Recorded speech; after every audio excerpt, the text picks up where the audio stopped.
Terima kasih pemirsa, Anda masih bersama kami di Presisi Utama.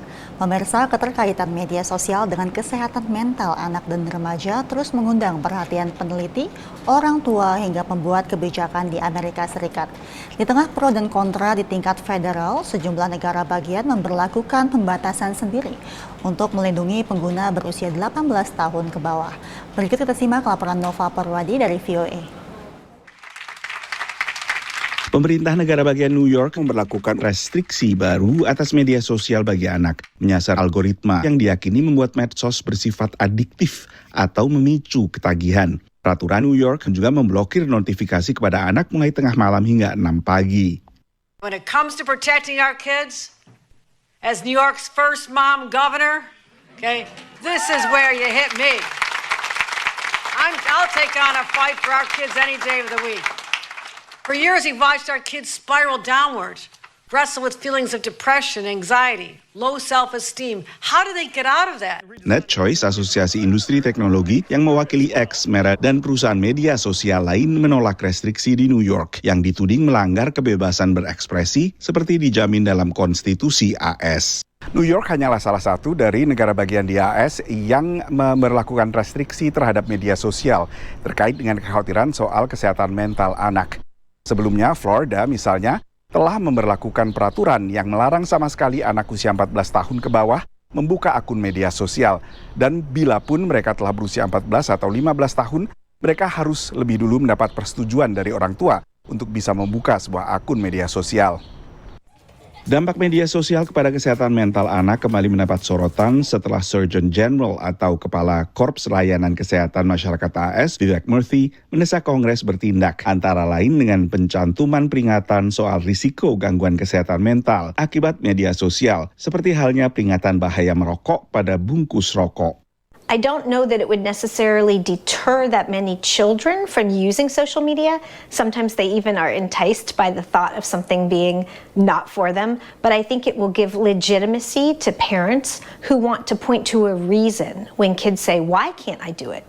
Now we can say, well, it's harmful for you, and here's why. And it helps shift and validate what parents tell their kids. It might even provide kids an excuse to give their friends if there's a warning saying this is harmful. Menurut seorang psikiater di Endeavor Health di Chicago, usulan peringatan bagi pengguna media sosial ini adalah langkah awal yang tepat. We need a community, we need a cultural, we need a policy decision ultimately, or solution ultimately, because it's going to take a village to make this change.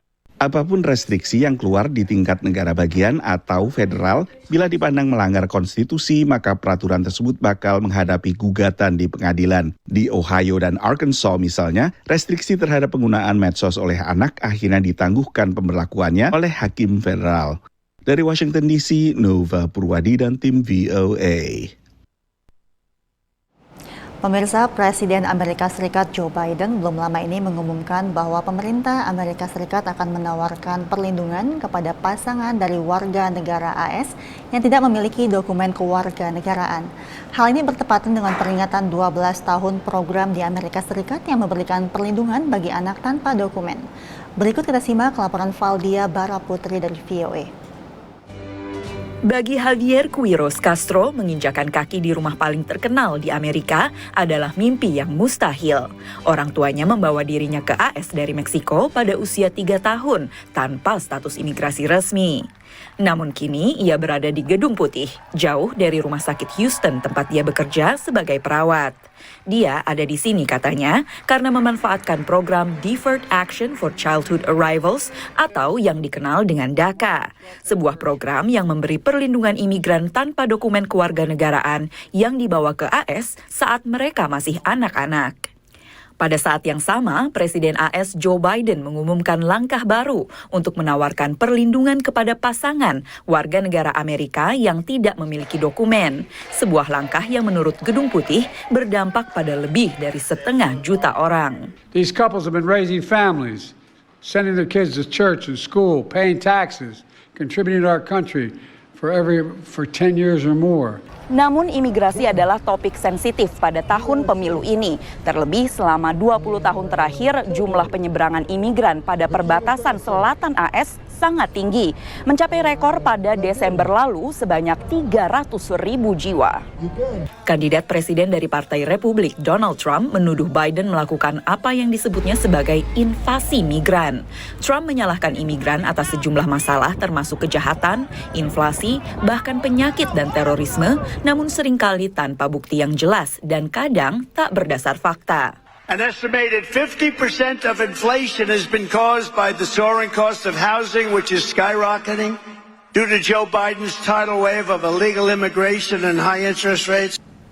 Aktivis imigrasi tidak setuju dengan pendapat tersebut dan mengatakan bahwa penelitian menunjukkan bahwa orang-orang yang terdampak kebijakan ini menyumbang sekitar 13 miliar dolar AS terhadap ekonomi AS setiap tahunnya dalam bentuk pembelanjaan konsumen. With some kind of legal status that will be permitted through this policy, that will allow them to go into careers that are borrowed from them right now and to be more productive into our economy, which will be beneficial for their families, but also beneficial for our society as a whole.